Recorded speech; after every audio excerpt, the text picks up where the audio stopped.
నేను మారుతున్నాను అడిగాను. సపోజ్ ఇదే నువ్వు అంటే అతను పిల్లవాడు ఎస్సీ మాలా కమ్యూనిటీ, అమ్మాయి వైశ్య. ఒకవేళ కనుక సపోజ్ నువ్వు నీ కమ్యూనిటీ వైశ్య కమ్యూనిటీ ఇచ్చే ఎవడో రిక్షా దొక్కేవాడుకో లేదా ఆటో తిరిగి వాడికి ఇస్తాడు, నేను ఇవ్వను అన్నాడు వాళ్ళ అమ్మాయిని. మరి పోనీ ఒక మంచి ఐఏఎస్ ఆ పిల్లవాడు ఎవరు ఉంటాడు, లేకపోతే ఇంకెవరో బాగా మంచి ఒక టాప్ ఐఐఎంలో ఎక్కడో చేసి వస్తాడు, లేదా మంచి ఐఐటి పిల్లవాడు ఉంటాడు, లేదా బాగా వెల్ సెటిల్డ్ ఒక పిల్లవాడు ఎవరు ఉంటాడు, అతను ఎస్సీ అబ్బాయి ఉంటాడు, ఇస్తా ఉంటే తప్పకుండా ఇస్తా ఉంటాడు. అంటే it's like again class caste అనేది చాలా అక్కడ దాని నుంచి కూడా బాగా నేర్చుకున్నాను.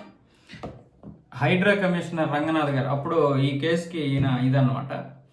అయితే మారుతీరావు ప్రణయ్ని చంపింది కేవలం క్యాస్ట్ విషయంలో కాదు, క్లాస్ విషయంలో వచ్చినటువంటిది.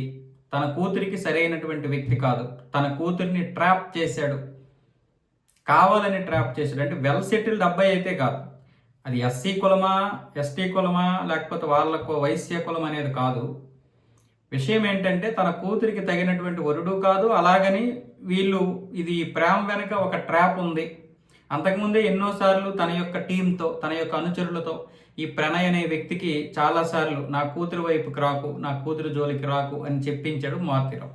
అయినా సరే ఆ అబ్బాయి మాత్రం తన కూతురు వైపు రావడం, కూతురుని ప్రేమించానని చెప్పడం, తర్వాత లేచిపోయి పెళ్లి చేసుకోవడం, దాన్ని భరించలేకపోయాడు. అంటే వెల్ సెటిల్డ్ కానిటువంటి ఒక అబ్బాయి కావాలని ట్రాప్ చేసి తన కూతురుని పెళ్లి చేసుకోవడానికి కోపంతో చంపేశాడు. ఎందుకంటే ఇప్పుడు రంగనాథ్ గారు ఏం చెప్తున్నారు, నిజంగా అతనికి క్యాస్టే ఇదైతే ఆ రోజు అలా సమాధానాలు చెప్పడు. ఒకవేళ నీ కులంలో వైశ్య కులంలోని రిక్ష తొక్కేవాడికి ఇస్తావంటే ఇవ్వను, అది నాకు ఎలాగ ఇవ్వగలను.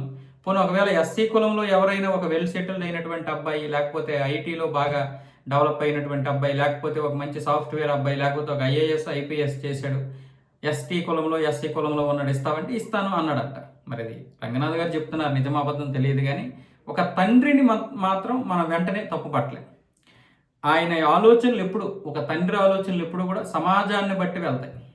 ఈరోజు వెంటనే మారిపోమంటే ఎవరు మారిపోరు. కులాన్ని తీసేయండి అంటే ఫస్ట్ సమాజం తీసేయాలి కులాన్ని. నువ్వు నేను ఎలా తీసేస్తాం? అందరం కలిసి తీయాలి. ఈరోజు కులహత్యలు ఎక్కువైపోతున్నాయి అంటున్నారు. కానీ చిన్నప్పటి నుంచే నీ క్యాస్ట్ సర్టిఫికేట్ తీసుకురా, నీ క్యాస్ట్ సర్టిఫికేట్ తీసుకురా అంటున్నారు పిల్లల్ని, చదువుకున్న పిల్లలు. ఇది సమాజం అందరూ, దీని బాధ్యత అందరూ పడాలి. అంబేద్కర్ గారు ఎస్సీ కులాలు లేదా ఎస్టీ కులాలకి రిజర్వేషన్ ఇచ్చింది వాళ్ళ జీవితాలు మారుతాయని. కానీ ఒక 70 సంవత్సరాలు అయినా కూడా వాళ్ళ జీవితాలు మారలేదంటే ఎక్కడో లోపం ఉంది, రిజర్వేషన్లో పక్కా లోపం ఉంది. ఒక తరం రిజర్వేషన్ ఆయన 10 సంవత్సరాలే అన్నారు అంబేద్కర్ గారు, కానీ 70 సంవత్సరాలు అయినా ఎందుకు మారలేదు? పోనీ ఇప్పటికిప్పుడు ఈ క్యాస్ట్ తీసేద్దాము అంటే అది చాలా పెద్ద అసమానత్వానికి దారితీస్తుంది, ఖచ్చితంగా తీస్తుంది. ఎందుకు చెప్పనా, ఇప్పుడు ఏదైతే ఒక ఎస్సీ వాళ్ళు ఉన్నారో విలేజ్ పరంగా చూస్తే వాళ్ళు ఎప్పటికీ వాళ్ళు కలవలేరు మనుషుల్లో, వాళ్ళు అలాగే పెడతారు వాళ్ళని. సో ఈ ఉన్న రిజర్వేషన్ కూడా తీసేస్తే వాళ్ళకి ఇక అది కూడా ఉండదు. అప్పుడు వీళ్ళ మీద విపరీతమైనటువంటి దాడి జరుగుతుంది. ఏ దాడి జరుగుతుంది అంటే మనకి రాజకీయంగా వాళ్ళని రానివ్వరు, మానసికంగా రానివ్వరు, అంటే దగ్గర అవనివ్వరు, ఇక సామాజిక పరంగా కూడా దగ్గరనివ్వనివ్వరు. సిటీలో ఉన్నటువంటి వారు ఎవరైతే ఉన్నారో వాళ్ళు మనకు తెలియదు, కానీ అక్కడ రాజకీయంగా వీళ్ళు బలం పుంజుకోలేరు, ఎప్పటికీ వాళ్ళని అలాగే ఉంచేస్తారు. అయితే మరి ఎందుకు ఏం చేయలేదు పరిష్కారం?